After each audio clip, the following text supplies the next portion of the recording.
Mesdames, Messieurs, bonjour. Merci pour votre attention, pour votre intérêt en l'encontre de ce nouvel ouvrage publié par Yvan Van de Cloot, L'État plus le marché, publié par l'Institut Itinéra, dont Yvan est le Chief Economist. Vous le verrez, c'est un ouvrage passionnant, c'est un ouvrage avec un regard original. Ce n'est pas dire que les maux qui affligent les marchés, ce n'est pas tout le temps critiquer l'État, c'est travailler à une articulation intelligente, une coopération intelligente, un partage des tâches intelligent entre ce qui relève du champ de l'État et ce qui va relever du champ des marchés, sans oublier les autres acteurs de l'économie, mais cela, nous y arriverons dans un instant. Yvan Van de Cloot, Chief Economist chez Itinéra, parle en connaissance de cause. Il est aujourd'hui un observateur acéré et demandé par les médias en matière de politique économique. Vous pourriez penser que c'est ça qui l'amènerait à être assez critique à l'encontre de l'État. Critique il l'est, mais il l'a été aussi à l'encontre du secteur privé et en particulier du secteur financier, dans un livre dont on a beaucoup parlé, Roucoulos, dans lequel il tirait parti de sa connaissance du secteur, puisque avant d'être chez Itinéra, il travaillait dans une grande institution financière de la place bruxelloise et il a levré un constat sans complaisance par rapport aux pratiques du secteur financier. Mais ça, c'était le passé. Ce qui nous réunit aujourd'hui, c'est la publication de cet ouvrage, L'État plus le marché. Nous vivons, vous le savez, trop bien et trop malheureusement, la crise de la coronavirus, la crise de la Covid, et nous avons donc à nous poser une première question. Mais Yvan, je vous remercie d'être avec nous aujourd'hui. Yvan, pourquoi ce livre aujourd'hui et y a-t-il un lien avec la Covid? Oui, je pense que souvent on constate que les politiques eux-mêmes ne savent plus quel est le rôle exact de l'État vis-à-vis du marché. Et le titre, comme vous avez mentionné nettement, c'est plus, l'État plus le marché. Ce n'est pas l'un contre l'autre, il faut voir dans les deux un rôle complémentaire. Et je n'écris pas un livre contre l'État. Il y a maintenant déjà beaucoup de lecteurs néerlandophones qui ont lu le livre, aussi des fonctionnaires, et qui l'apprécient beaucoup. Je suis critique des défaillances du marché. Il existe, ils sont réels, on va en parler, mais il existe aussi des défaillances et des limitations des interventions publiques. Et si on regarde pour chaque problème toujours à l'État, si on a tendance de chercher toujours des solutions dans l'État qui doit apporter plus d'argent, on va dans le mur parce que les capacités de l'État sont aussi limitées. Donc il faut chercher le bon équilibre et aussi le propre rôle de chacun. C'est ce qui fait peut-être l'actualité brûlante de ce livre, puisque aujourd'hui, avec la crise de la Covid, on s'est tourné vers l'État, pour preuve la forte augmentation des déficits budgétaires. Oui, et donc un peu l'historique du livre. En fait, le manuscrit était presque prêt en février 2020, mais ensuite, le Covid est tombé sur notre tête et à ce moment, dans quelques secondes, j'ai dit je peux appliquer les messages de mon livre à tant d'illustrations Covid que je vais quand même prendre cette opportunité d'insérer encore des applications comme ça.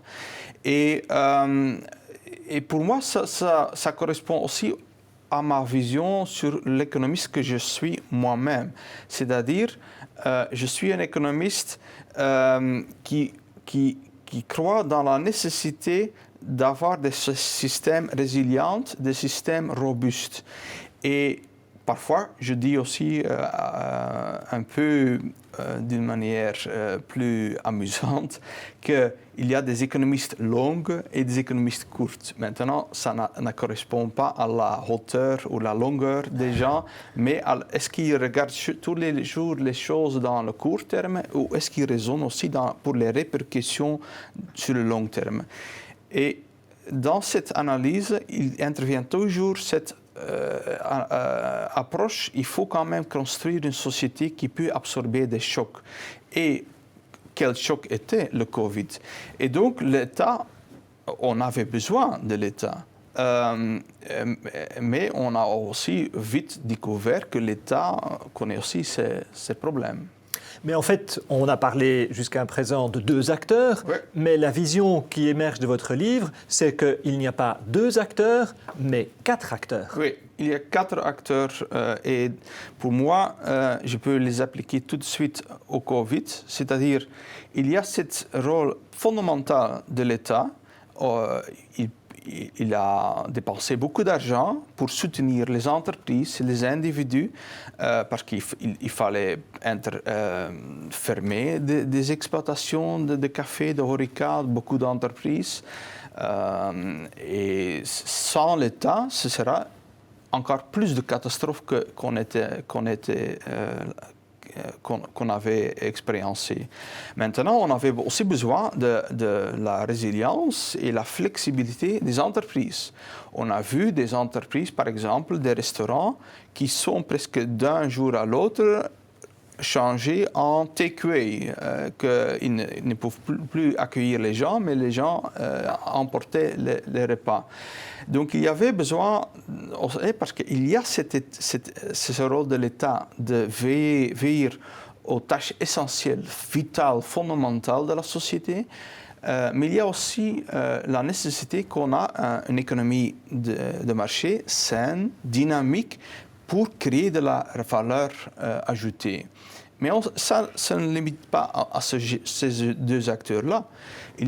Aussi dans le corona, on a dû aussi faire appel aux responsabilités individuelles des gens. Par exemple, il fallait, pour la santé publique, se conformer à certaines règles sanitaires assez strictes.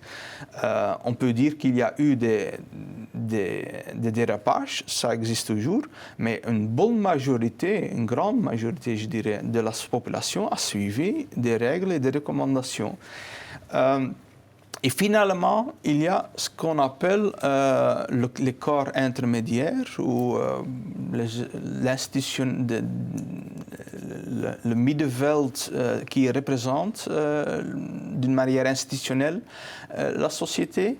Mais là, je prône l'importance de ces joueurs-là et ils ont une grande tradition. Ils ont été aussi innovateurs de notre modèle social. Vous pensez aux partenaires sociaux, oui, aux particuliers, par exemple, mais... après la guerre mondiale, on a créé toute cette concertation sociale et moi, j'accepte ce modèle. Je pense qu'il y a des grands atouts de ce modèle pour veiller qu'il n'y a pas un abus de pouvoir de l'un ou de l'autre. Donc, ça correspond toujours à une grande acceptation de la population aussi. Mais c'est toujours... J'aime aussi le terme de la société civile. Et pour moi, c'est un peu différent que ces corps intermédiaires. C'est-à-dire, les corps intermédiaires, aussi dans la tradition belge, ils sont souvent l'extension des partis politiques, par exemple. Parce qu'ils sont subventionnés par les pouvoirs publics. Et j'ai tout un chapitre dans le livre où je cherche aussi les statistiques et je montre que dans beaucoup de pays, il y a une société civile qui est beaucoup moins dépendante de l'État, qui est moins subventionnée dans notre pays. Qui est plus une approche bottom-up de fédération, de citoyens à la base. Chez nous, il y a plus que 80% des emplois dans ce secteur qui sont subventionnés. Ce n'est pas la même chose dans d'autres pays. Et moi, je ne suis pas contre l'État, je ne suis pas contre le Middenveld, les corps intermédiaires classiques, mais je prends quand même une certaine autonomie des sphères parce que je vois des risques. Je vois le risque que l'État, par exemple, va écraser le marché. C'est une question d'équilibre entre ces 4 pôles. Et aussi une autonomie ou un certain respect des limitations de chacun et la conviction qu'on a besoin de tous. Vous avez un exemple, par exemple, pour illustrer le fait que l'État pourrait s'occuper de trop de choses au détriment des 3 autres? Par exemple, j'ai un ami jeune qui s'est recyclé ou reconverti en agriculteur. Mais il a une vision très innovatrice. Il veut en fait faire de l'agriculture comme son grand-père. Mais qu'est-ce qu'il constate? Qu'il y a l'agence, ici l'agence flamande d'agriculture, qui va lui interdire de pratiquer des méthodes qu'il veut utilisé. Mais la chance fait qu'il est aussi diplômé dans les droits. Il est juriste. Il sait très bien que l'agence qui lui menace avec des amendes n'a pas une loi qui légitime toutes ces amendes et ces interventions. Mais il sait aussi qu'il n'a aucune chance, ou ça serait trop coûteux d'aller en justice contre l'agence de l'agriculture. Mais ensuite, c'est un exemple de l'État qui va écraser des innovations dans l'agriculture. Mais avec la Covid, on a peut-être vu des exemples où l'État n'est pas assez puissant, par exemple par rapport aux sociétés pharmaceutiques, où on a des capacités de production qui sont inutilisées alors qu'il y a des besoins urgents. Et certaines personnes pourraient penser que l'État se montre faible face aux grandes sociétés pharmaceutiques. Et je vais revenir dessus, mais on a un grand État, un État avec une grande ampleur, plus que 50% du PIB passe par les mains de l'État, mais ce n'est pas identique à un État fort, ou un État qui s'impose ou qui est adéquat. Souvent, l'État est trop faible. Et ça pose aussi problème. Et il y a tout un mélange aussi dans cet exemple-là, des problèmes de monopolie. Maintenant, il y a tout un chapitre sur l'innovation et l'importance de l'innovation. Il y a une défaillance du marché, donc il faut créer certains mécanismes pour quand même encourager des innovations qui sont très importantes pour la société. Il y a par exemple les octrois et les patentes, mais il y a aussi des abus dans ce secteur-là. Et il faut chercher les bons mécanismes pour veiller à qu'il y a de plus d'innovation possible, mais aussi qu'il n'y a pas trop de tendances monopolistiques. Et ce ne sont pas des équilibres faciles. J'explique, ou je développe aussi beaucoup des analyses sur Facebook et Google, sur le monde digital, et les plateformes où il y a des grands enjeux de contrarier, de créer des mécanismes contre les tendances monopolistiques. On pourrait penser qu'alors la solution, c'est pour les pouvoirs publics de bien réguler ces entreprises et ces secteurs, mais dans votre livre, vous parlez de ce qu'on appelle la capture du régulateur. Peut-être que vous pourriez expliquer votre vue? Oui, maintenant, quand on voit l'évolution de l'État, on a au début un État très limité. Dans le 19e siècle, il y a l'État, on l'appelait veilleur de nuit. C'est évolué vers un état de providence après la guerre mondiale, avec un grand rôle dans les pensions, et la lutte contre la pauvreté, la santé publique. On voit quand même aussi maintenant, aujourd'hui, la grande nécessité d'un État investisseur.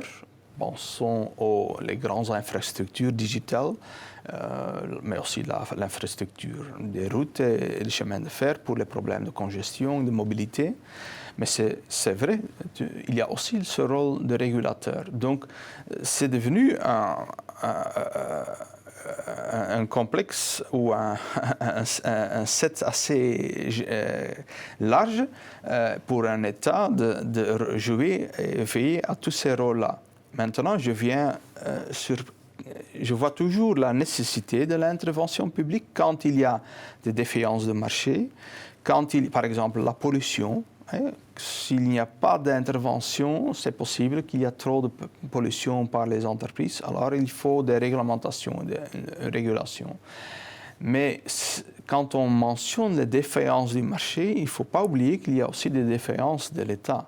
Et il faut assumer la réalité que les deux peuvent avoir des problèmes comme ça. Est-ce qu'il y aurait moyen de répartir les tâches de l'État, ce qui est fondamental, ce qui l'est peut-être moins? Oui, et donc c'est ça que j'ai fait dans le livre. Et je pense que c'est très important parce que je parle des tâches essentielles de l'État. Et maintenant, il y a toujours une marge de discussion là. Mais quand même, il y a certains biens publics, pensons aux défenses nationales. Si l'État ne le fait pas, ça ne peut pas être fait par une bonne manière des secteurs privés. Pensons à la justice, à la police. Ce sont des tâches essentielles de l'État.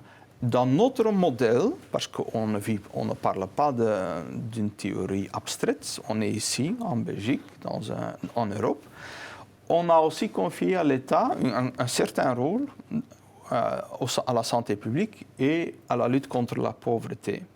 Maintenant, quand je dis ça, la santé publique, par exemple, c'est vite plus que 40 milliards d'euros dans ce pays-ci.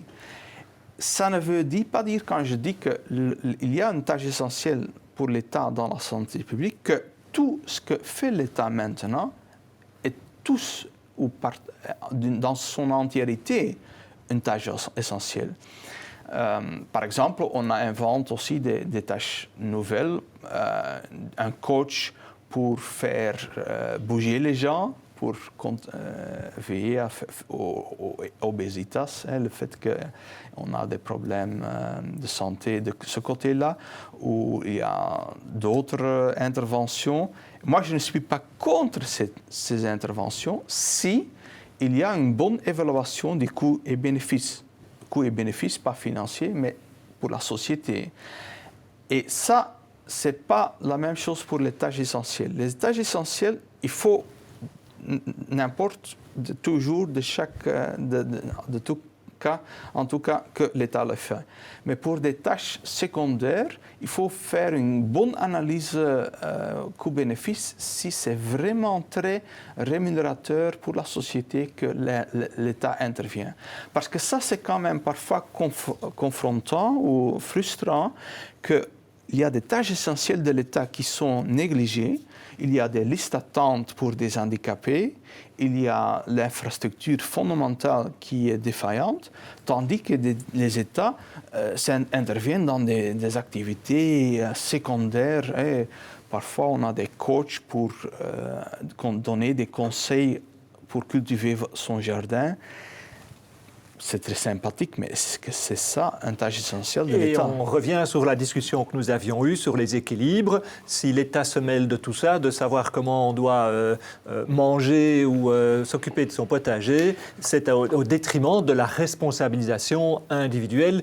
Et on retombe sur cette thématique. Et aussi le secteur privé, parce que là, il faut évaluer, quand je fais aussi des présentations pour des individus, mais parfois aussi pour des chefs d'entreprise, je pose la question,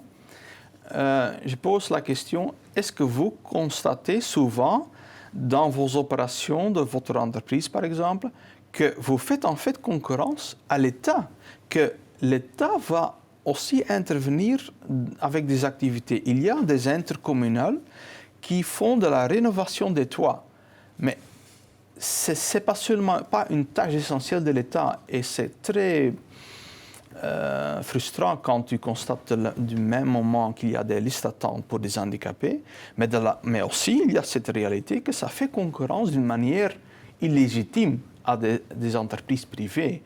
Parce que quand tu as l'État comme concurrent, oui, il a des sous infinis presque. Hein? Tout à fait. Et on en retombe alors sur un thème qui vous est cher, c'est cette mise en balance entre les échecs de l'intervention publique, les défaillances de l'État, et d'un autre côté, les défaillances du marché ou des entreprises, et c'est défaillance contre défaillance. Oui, et pour résoudre ça, il ne faut pas être aveugle. C'est ça que je reproche parfois à certains débats qui sont très one-sided.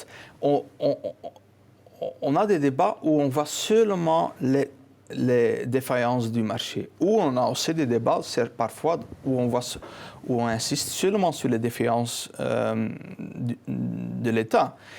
Il existe des problèmes chez les deux.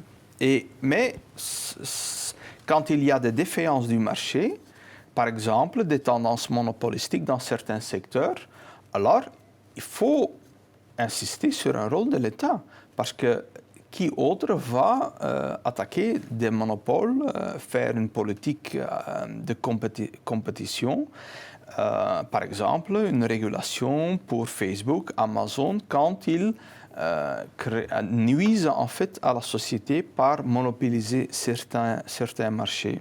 Et donc, mais alors, il y a ce problème qu'il faut essayer que le rôle de l'État est clair, qu'il n'y a pas de confusion. Et on peut donner des exemples, par exemple chez Proximus, l'opérateur télécom, où l'État est actionnaire. Il déclare aussi à la population qu'il va veiller à que les prix télécom ne sont pas trop élevés. Comme actionnaire, il veut surtout beaucoup de dividendes, qui va parfois nuire à la bonne opération de l'entreprise, parce qu'il faut aussi investir dans la nouvelle technologie. Et on pose la question, est-ce que c'est compatible tous ces rôles-là? Et moi, je ne suis pas dogmatique, je ne suis pas ici pour dire qu'il faut absolument toujours privatiser, mais on voit quand même, on constate en la réalité une confusion, des problèmes fondamentaux parce que ces rôles, il y a un choc de tous ces rôles-là. Et il faut en tout cas éclairer ces rôles-là. Par exemple, quand on voit aussi la SNCB, est-ce que c'est une entreprise sans problème? Non. Où se trouvent les problèmes? On peut parler de la SNCB elle-même, mais aussi de la bonne gouvernance, mais c'est aussi le rôle de l'État. C'est l'État qui va nominer certains membres dans le conseil d'administration qui ne sont pas choisis toujours pour leurs compétences, mais pour leur loyauté politique. Je constate qu'aujourd'hui, la SNCB, qui est quand même un opérateur essentiel pour notre pays, travaille toujours avec le contrat de gestion de 2012. Donc, un contrat de gestion, parce que je n'explique pas ou je n'insiste pas seulement sur le diagnostic des problèmes, je cherche aussi des remèdes, des solutions pour ces problèmes-là.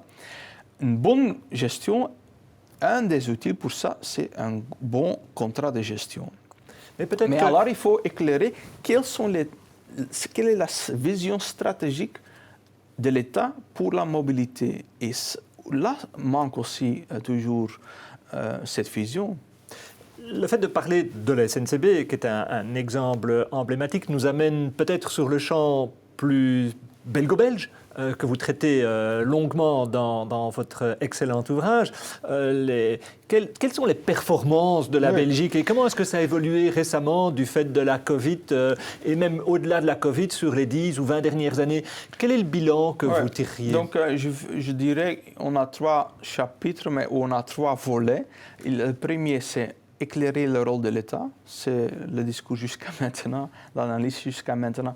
Le deuxième, c'est la performance, faire parler les faits, les choses objectives, et on va finir avec les remèdes, les solutions possibles. Et quand on analyse la performance de notre pays, il faut quand même, de nouveau, pas être aveugle. Le slide actuel montre le niveau de la dette. Et déjà avant la crise Corona, notre dette était presque le double des Pays-Bas. On se trouve souvent dans le milieu des pays, comme on appelle Méditerranée. L'Espagne et l'Italie, ce sont des États trop endettés. Et la Belgique ne mérite pas d'être dans cet environnage. Donc, ça montre déjà une grande faiblesse de notre pays. Et si la dette est élevée, ce n'est pas parce qu'on a oublié de payer des impôts. Le taux d'imposition en Belgique est relativement élevé. C'est exact. Et, mon livre précédent concernait la fiscalité, donc je mets en évidence aussi là les taux d'imposition qui sont au top du monde occidental. Mais aussi le taux d'emploi, et tout a une connexion évidente, d'une manière évidente. Et le taux d'emploi dans ce pays-là, ici, est 10% inférieur aux pays les plus performants en Europe. Et même avec la différence avec les Pays-Bas, qui n'est pas 10, mais déjà aussi 8 et plus, points de pourcentage, ça fait déjà 1,5 million de personnes qui ne sont pas employés chez nous, tandis qu'aux Pays-Bas, ils sont au travail. Avec ce que ça signifierait comme cotisation sociale Oui. qu'elle payerait, Et d'impôts donc, qu'elle payerait. Ce sont des grands leviers, parce que quand on fait le constat des problèmes, objectiver les faits, on voit aussi les pistes pour les solutions. Il faut en tout cas augmenter le taux d'emploi de notre pays. Donc on aurait un pays qui serait avec un État important, mais en même temps pas très efficace. C'est ça, c'est ça. Et ça est montré par le schéma actuel. Hein. Donc il y a les deux dimensions. Souvent, on n'a que des débats sur la dimension horizontale, c'est-à-dire est-ce qu'on a un petit ou un grand État. On parle de l'ampleur de l'État. Et la Belgique, hein, avec des dépenses publiques qui sont calculées à plus de 50% du PIB, à l'année passée déjà même 60% du PIB, est un État qui a une grande ampleur. Mais est-ce qu'il est efficace? Et quand je l'applique de nouveau à la crise Corona, je constate par exemple qu'il y a eu des pays asiatiques qui étaient très performants dans la gestion de la crise Covid. Mais ce sont souvent des États assez minces, assez petits, qui n'ont pas cette ampleur. Mais dans la gestion, ils étaient très performants. Maintenant, on peut dire, oui, ce sont des pays asiatiques. Hein, je parle des démocraties. Hein, on parle toujours de démocraties, comme la Corée du Sud et d'autres. Mais aussi chez nous, très proche, on a l'Allemagne qui a quand même, c'est déjà clair aujourd'hui, pendant toute cette crise Covid, géré la crise assez performante. Et chez nous, on a constaté beaucoup plus de problèmes. Ce qui met l'accent sur la dimension structurelle de la stratégie que nous devrions mettre en place.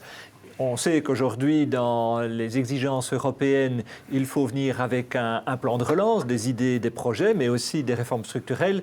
Et il semblerait que de ce côté-là, la Belgique n'est pas très performante. Mais ça, on peut utiliser des termes informatiques. En fait, il y a le problème logiciel, il y a le problème matériel. Mais il y a des problèmes matériels chez nous, hardware. On a les problèmes de l'infrastructure, les entreprises publiques qui ne sont pas trop performantes et tout ça. Mais il y a aussi des problèmes de logiciel, je dirais.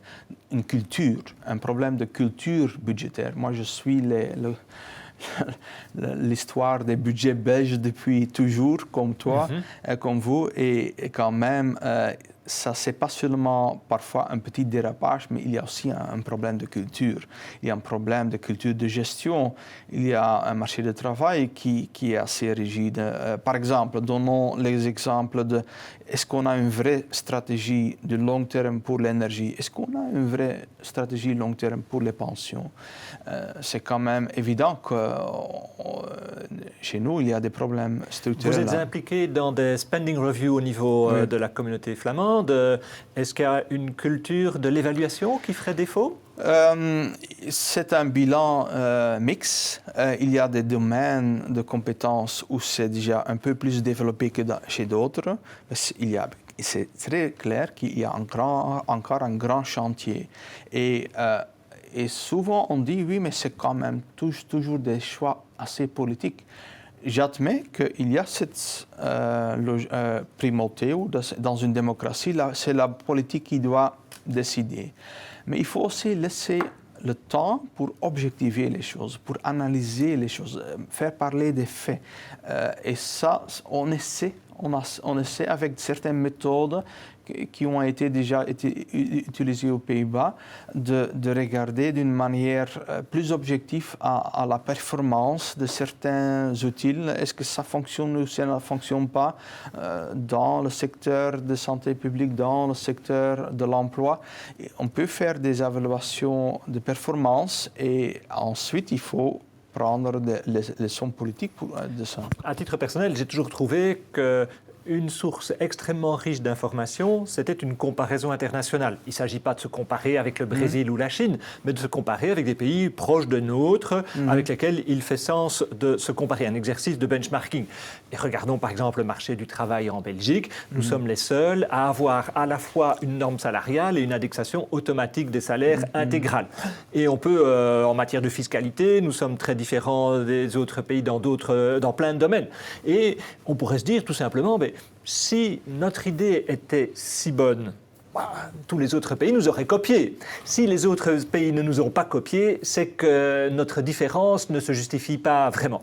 Donc cet exercice de benchmarking, le benchmarking, on le fait toujours parce que c'est une manière d'objectiver la discussion. Et ici, je montre par exemple l'évolution des dépenses publiques faites par la Banque nationale pour veiller à que c'est une bonne comparaison, parce que ce n'est pas si évident toujours de comparer les dépenses publiques.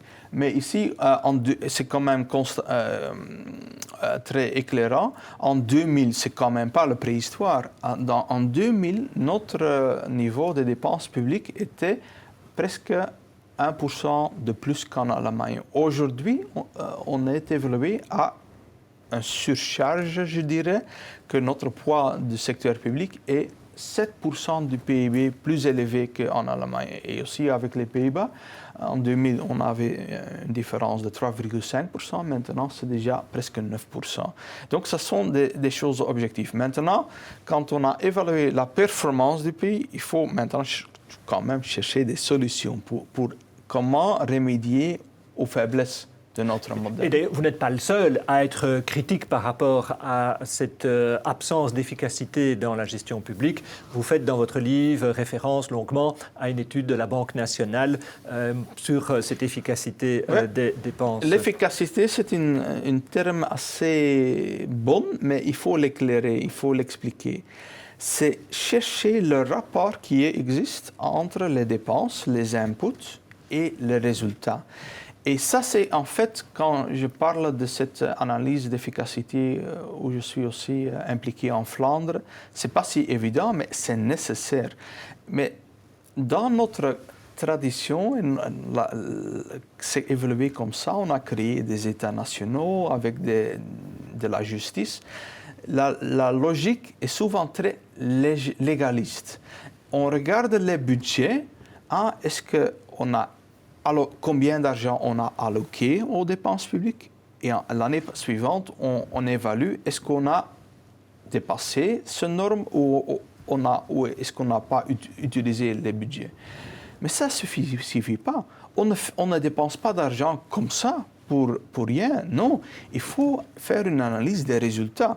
Mais pour faire une bonne analyse des résultats, il faut aussi, au début, éclairer les objectifs. Quels sont les objectifs qu'on veut atteindre avec ces interventions, avec ces dépenses publiques? Et ça, c'est le value for money. Il faut essayer de chercher des moyens pour évaluer le rapport entre les moyens et les résultats.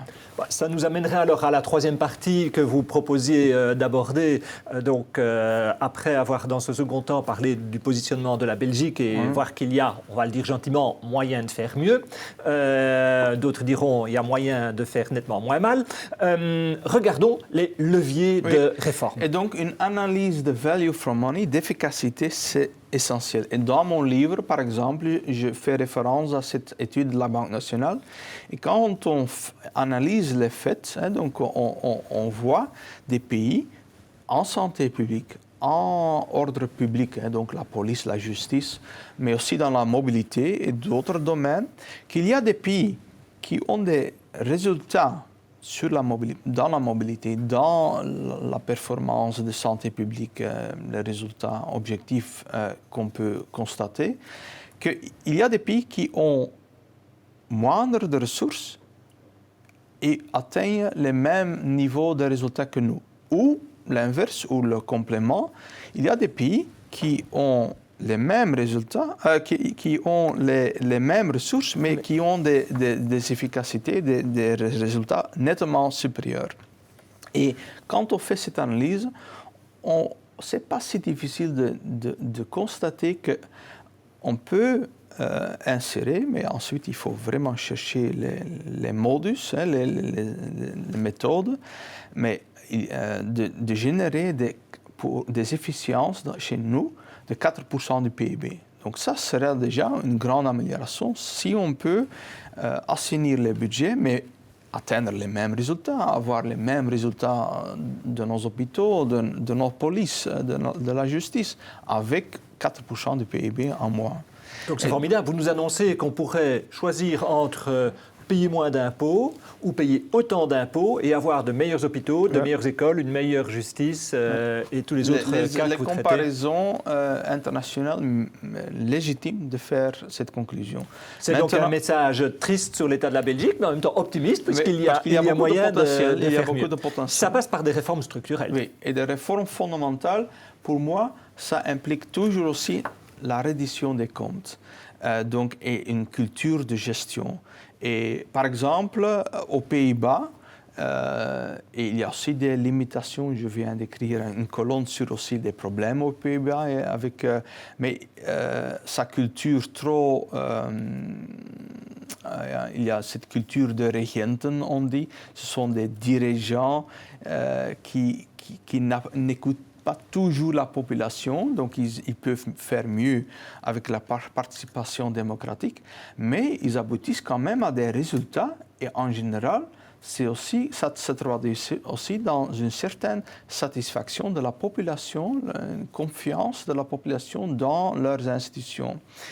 Et qu'est-ce qu'ils ont par exemple comme tradition? Chaque année, le 3e mercredi de mai, ils ont leur journée de reddition des comptes. Et qu'est-ce qui se passe à ce jour-là? Tous les services publics font des analyses sur ce rapport entre les budgets, pour quels étaient les objectifs, et est-ce qu'on a réalisé les objectifs. Et avec les budgets qu'on a été alloués.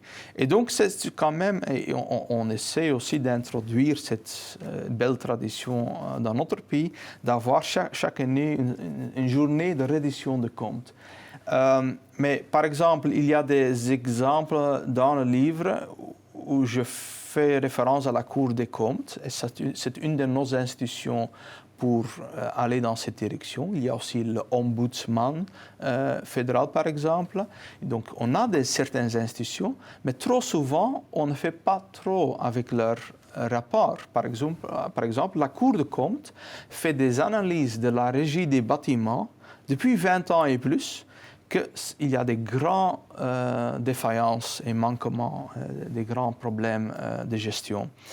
Et dans le dernier rapport de la Cour des comptes, on fait même observation que la régie des bâtiments ne réussit pas à faire un bon inventaire de tous ces bâtiments et de leur utilisation. Mais à un certain moment, il faut dire stop. Parce que je ne suis pas dogmatique, mais si ça ne réussit pas, et ça c'est déjà 20 ans et plus, alors on peut poser la question, mais est-ce que c'est une tâche essentielle de l'État? Est-ce qu'il y a des opérateurs dans le secteur privé qui peuvent aussi gérer des bâtiments? Et donc il faut parfois dire, oui, il y a aussi un certain moment où il faut trancher et changer de politique. Donc, et en tout cas, c'est toute une politique, une culture d'évaluation, de mesurer les résultats et avec des principes importants. Par exemple, aussi les plans de relance d'aujourd'hui. Je ne veux pas seulement des idées, je veux aussi des vrais indicateurs de résultats. Des KPI, comme on appelle cela. Quels résultats on va maintenant viser? Et après, je veux vraiment une évaluation honnête. Est-ce qu'on a réalisé avec ce plan de relance les résultats? Seulement de cette manière, on peut améliorer et tirer aussi des leçons. Dans votre livre, vous êtes très critique à l'encontre de notre culture des subsides, de la subvention. Vous donnez des chiffres montrant que nous sommes très généreux en Belgique en matière de subventions. Est-ce qu'il n'y a pas là un trésor d'économie à réaliser? J'ai utilisé plusieurs ressources, mais j'ai aussi utilisé les données statistiques d'Eurostat qui légitiment ou permettent une comparaison entre pays européens.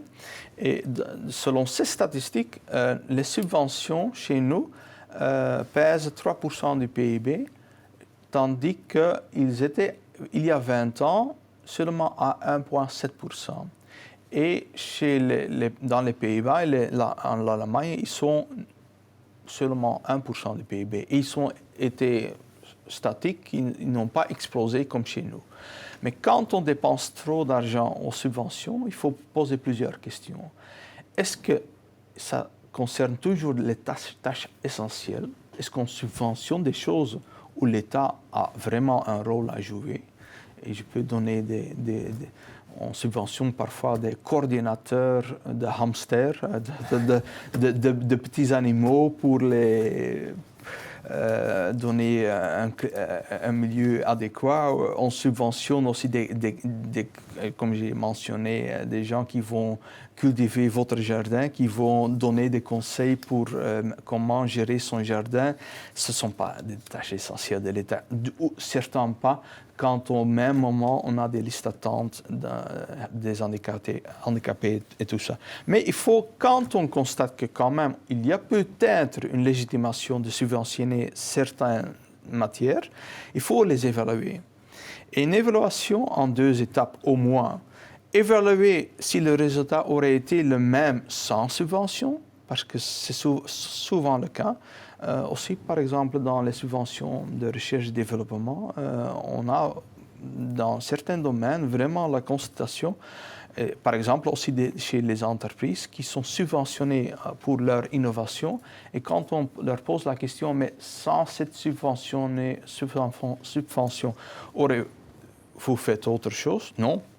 Win for profit, comme on appelle cela. C'était comme ça, on a reçu cet argent, merci beaucoup. Mais ça n'a pas fait de différence.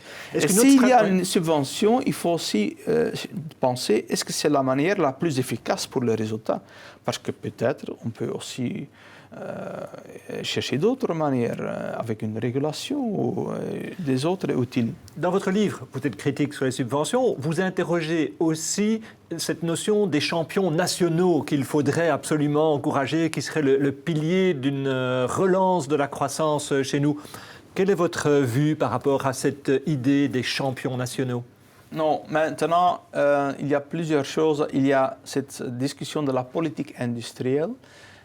Ce n'est pas tout à fait la même chose qu'une politique d'industrie. Je m'explique. Moi, je suis partisan. Je crois qu'on a besoin de plus d'industrie. Aussi, la crise Covid a montré qu'on est souvent vulnérable dans certaines industries, qu'ils doivent être importés, par exemple, aussi des médicaments de l'Inde ou de Chine. Et on ne peut pas se permettre ça dans certains domaines critiques. Ça, c'est pour développer plus d'industrie. Et à un certain moment, on a vraiment fait cette analyse chez Itinera de dire qu'il faut un objectif de 20% de notre PIB qui est toujours l'industrie. Une politique industrielle, c'est en fait encore un peu autre chose. C'est une manière où l'État va dire quel est le tissu économique désirable. Quel choix il faut faire? Est-ce qu'il faut plus miser sur le tourisme? Est-ce qu'il faut plus miser sur l'industrie pharmaceutique? Est-ce que l'État a un rôle à jouer pour déterminer la direction de l'innovation, par exemple? Et là, c'est un débat très intéressant. D'une certaine manière, je reviens au problème et à mon analyse de base, quel est le rôle de l'État quand il y a des vraies défaillances de marché, par exemple le climat, les problèmes écologiques. Je dis, oui, c'est vraiment le rôle de dire il faut tourner l'économie dans une direction plus correcte vis-à-vis le climat et la planète. Mais to pick the winner, choisir les entreprises qui feront notre bonheur après-demain, ça c'est autre chose. Il y a toute une historique que ça a été un échec. Et donc, c'est très aussi souvent très politisé et il faut toujours poser la question, est-ce qu'on a les compétences, est-ce qu'on a la connaissance de faire des choix similaires? Et donc, il faut vraiment faire une vision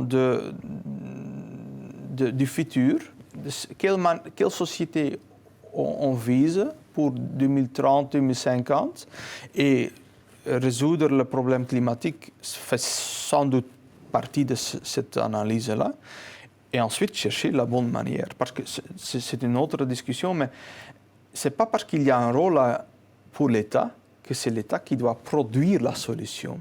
Elle peut jouer un rôle de régie, de superviseur, mais ce n'est pas toujours, par exemple, dans le secteur d'alimentation. J'espère que personne ne va dire que c'est le rôle de l'État de produire des pains.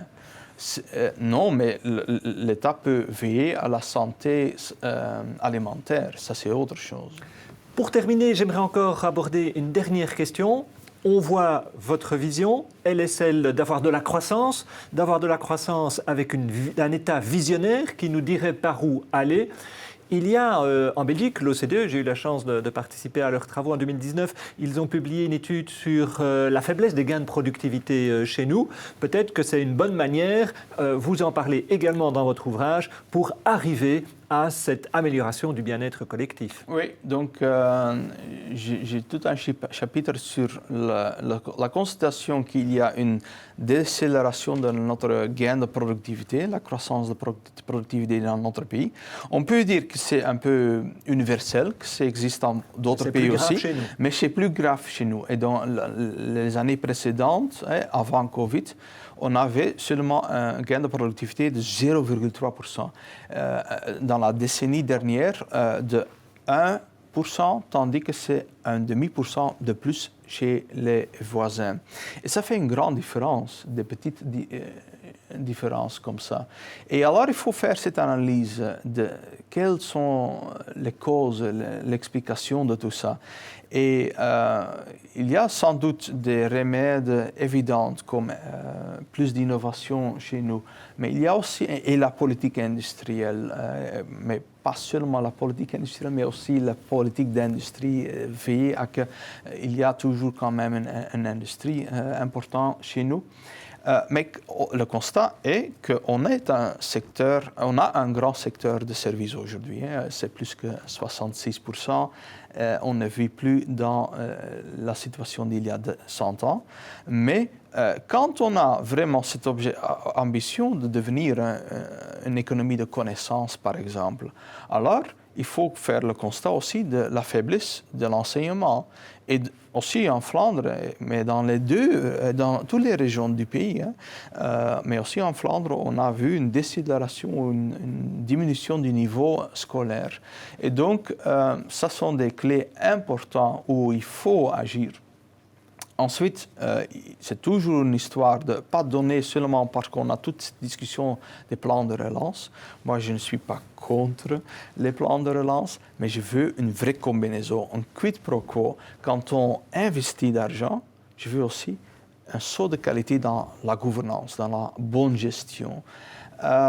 Et j'espère ou j'insiste qu'on n'oublie pas l'entrepreneuriat. On a besoin de tous les acteurs et surtout et aussi d'une bonne complémentarité entre l'État qui fait son rôle, mais aussi quand même un milieu attractif pour le vrai entrepreneuriat. Ce que vous nous proposez, c'est à la fois des plans de relance mieux pensés et en même temps, dites-vous, c'est de se lancer pour un marathon. C'est une course de longue haleine qui nous attend. Ce n'est pas un sprint, mais un marathon.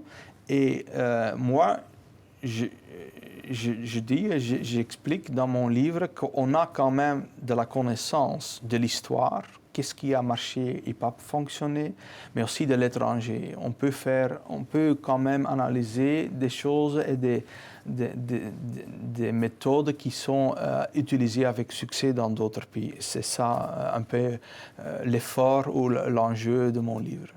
Merci Yvan, nous voici arrivés au terme de cette présentation. Je vous recommande chaleureusement la lecture de l'État plus le marché. Vous l'aurez compris, c'est un regard original. Ce n'est pas taper sur l'État, ce n'est pas taper sur le marché, c'est de voir comment un partage intelligent entre ces deux acteurs, et en n'oublions pas les corps intermédiaires et les citoyens, dont le sens de la responsabilité doit être rappelé, bien entendu, que nous pourrons attendre plus et mieux de notre vie ensemble. Je vous remercie. Merci.